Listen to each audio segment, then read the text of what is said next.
বন্ধুরা, আমরা সকলেই জানি বাংলা বিহার উড়িষ্যার শেষ স্বাধীন নবাব ছিল সিরাজউদ্দৌলা। তিনি ছিলেন বাংলা বিহার উড়িষ্যার শেষ স্বাধীন নবাব। তারপরে যে সকল নবাব হয়েছিল সকলেই ছিল ইংরেজদের পরাধীনতার বশ্যতার শিকার। কিন্তু মুর্শিদাবাদের শেষ স্বাধীন নবাব সিরাজউদ্দৌলা পলাশীর যুদ্ধে অর্থাৎ 1757 জুন পলাশীর যুদ্ধের পর পরাজিত হন এবং ইংরেজরা তাকে নিহত করেন।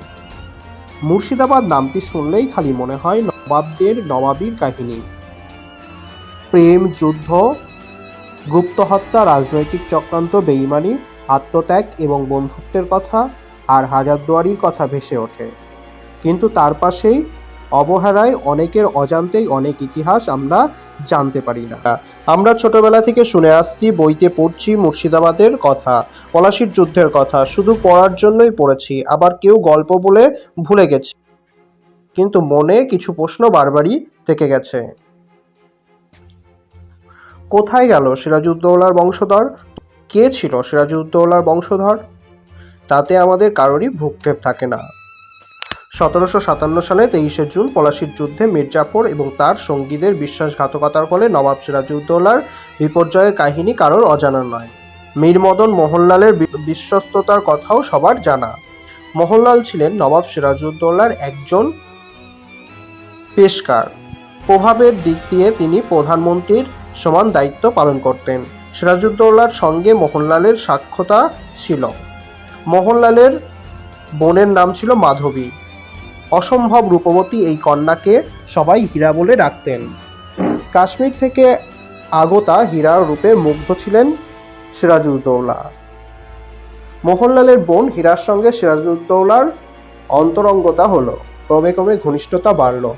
সময়ে অসময়ে সিরাজউদ্দৌলা ছুটে যেতেন হীরার কাছে। তিনি তখন মুর্শিদাবাদেই থাকতেন। হীরার গর্ভে সিরাজের এক অবৈধ পুত্র সন্তান জন্মগ্রহণ করল। যথারীতি হীরার কাছে যাওয়া বন্ধ করে দিলেন সিরাজউদ্দৌলা। তার ভেতরে ভয়ঙ্কর ভয় কাজ করতে লাগলো। তিনি জানতেন বৃদ্ধ আলীবর্দী খাঁ এই সংবাদ পেলে ভীষণ ক্রুদ্ধ হবেন। সিরাজউদ্দৌলা হীরাকে সন্তানের কথা গোপন রাখতে বললেন, কোনোভাবেই যেন এই কথা আলীবর্দী খাঁর কানে গিয়ে না পৌঁছায়। চিন্তামুক্ত হতে পারলেন না সিরাজউদ্দৌলা। পুত্র বড় হচ্ছে, খবর বেশি দিন গোপন রাখা যাবে না। আলীবর্দী খাঁ সে কথা কোনোদিনই জেনে যাবেন। সিরাজউদ্দৌলা কিছুতেই নিজের অস্থিরতা কাটাতে পারলেন না। একদিন সকালবেলা সিরাজউদ্দৌলা হীরার কাছে এসে বললেন, পুত্রকে দাও, পিতা পুত্র ঘোড়ায় চড়ে ঘুরে আসি।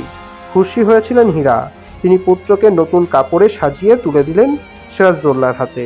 সিরাজউদ্দৌলা পুত্রকে নিয়ে গেলেন ফাঁকা মাঠের ভেতর, তাকে ঘোড়ার ওপর বসিয়ে বেঁধে দিলেন। তারপর ঘোড়ার শরীরে তীরবিদ্ধ করে ছেড়ে দিলেন। তীরবিদ্ধ ঘোড়ার পিঠের ওপর সিরাজউদ্দৌলা পুত্রকে নিয়ে দ্রুতগতি চলল ঘোড়া। খবর পেয়ে ছুটে এলেন হীরা। কিভাবে তিনি সন্তানকে বাঁচাবেন? হীরা ছুটে গেলেন ভাই মোহনলালের কাছে। মোহনলাল নিজের ঘোড়া ছুটিয়ে দিলেন। সিরাজউদ্দৌলার ঘোড়া যেদিকে গেল সেই দিকে। তীরবিদ্ধ আহত ঘোড়ার নাগাল পেয়ে তিনি ঘোড়া থামালেন। হীরার কোলে ফিরিয়ে দিলেন তার প্রাণপ্রিয় সন্তানকে। এই ঘটনায় ভীষণ ক্ষুব্ধ হলেন মোহনলাল। তিনি সিদ্ধান্ত নিলেন পরিবারের সবাইকে নিয়ে মুর্শিদাবাদ ছেড়ে চলে যাবেন। আলীবর্দী খান খবর পেলেন। ঘটনা শুনে থমকে গেলেন আলীবর্দী খান। বহুদর্শী আলীবর্দী খান বুঝতে পারলেন এই সাহসী ও সৎ দেওয়ান সিরাজকে পরিত্যাগ করলে বিপদটা সিরাজেরই। তিনি এই সমস্যার সমাধান করলেন। পরিস্থিতির চাপে পড়ে হীরা ইসলাম ধর্ম গ্রহণ করলেন। তার নতুন নাম হলো লুৎফুন্নেসা বা আলেয়া। সিরাজউদ্দৌলার সঙ্গে ইসলামী রীতিতেই আলেয়ার বিবাহ হয়ে গেল। হীরাঝিল এই সিরাজপত্নীর নামেই।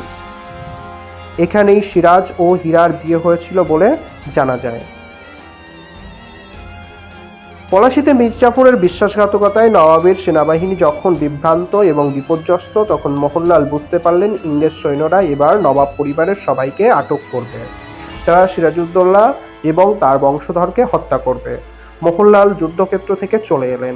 চারদিকে তখন হইহুল্লোড়, হত্যা, চিৎকার। মোহনলাল ইংরেজ গুপ্তচরদের বিভ্রান্ত করতে রটিয়ে দিলেন তিনি যুদ্ধে আহত হয়েছেন। মোহনলালের যুদ্ধে জখম হওয়ার খবর দাবানলের মতো দ্রুত ছড়িয়ে পড়ল। মোহনলাল ছুটে গেলেন সিরাজউদ্দৌলার প্রাসাদে। তিনি সিরাজের শিশুপুত্রকে নিয়ে পালালেন। তার সঙ্গে রইল তার দুজন বিশ্বস্ত সাথী বাসুদেব এবং হারাধন। তারাও পালালেন। পালিয়ে আশ্রয় নিলেন ময়মনসিংহের বোকাইনগর দুর্গে। সাথী বাসুদেবের কাকা বিনোদ রায়ের কাছে শিশুটিকে রেখে তার নিরাপদ বিধান করলেন মোহনলাল। মোহনলাল সন্ন্যাসীর ছদ্মবেশে ময়মনসিংহের জমিদার কৃষ্ণচন্দ্র চৌধুরীর বড় ছেলে কৃষ্ণকিশোর রায়চৌধুরীর কাছে গেলেন। তাকে 6 বছরের শিশু সন্তানকে দত্তক নেওয়ার কথা বললেন। জমিদার কৃষ্ণ রায়চৌধুরীর 2 ছেলে, কৃষ্ণকিশোর আর কৃষ্ণগোপাল। ছোট ছেলে কৃষ্ণগোপাল 2 বার বিবাহ করলেও তার কোনো সন্তান হয়নি। কৃষ্ণগোপাল সন্তান দত্তক নিতে রাজি হলেন। কৃষ্ণগোপাল শুধু জিজ্ঞেস করেছিলেন কার সন্তান। মোহনলাল শিশুর সত্যিকারের পরিচয় গোপন করে বললেন বাসুদেবের কাকা বিনোদ রায়ের সন্তান। কৃষ্ণকিশোর কিংবা কৃষ্ণগোপাল কেউই জানতে পারলেন না তারা সিরাজের পুত্রকে দত্তক নিচ্ছে। কৃষ্ণগোপাল বিরাট অনুষ্ঠানের আয়োজন করলেন। পুত্র দত্তক নেওয়ার অনুষ্ঠানে তিনি জমিদারি সবাইকে আমন্ত্রণ জানালেন। পুত্রের নাম রাখলেন যুগল কিশোর রায়চৌধুরী। মোহনলালের পলাতক জীবনের নানা কাহিনী ছড়িয়ে আছে বাংলায়। ঔপনিবেশিক আমলে সেই খবর সংগ্রহ করা কার এত দায় পড়েছে, বিশেষত লোকটা যখন ইংরেজদের ঘোষিত শত্রু। স্বাভাবিকভাবেই অষ্টদশ শতকের গ্রাম বাংলায় মোহনলাল সম্পর্কিত খবর হারিয়ে যায় নানা কাহিনীর পিছনে। তার সূত্র পরম্পরায় না থাকলে ঐতিহাসিক সত্য খুঁজে বের করা যায় না। বইতেও সব লেখা থাকে না।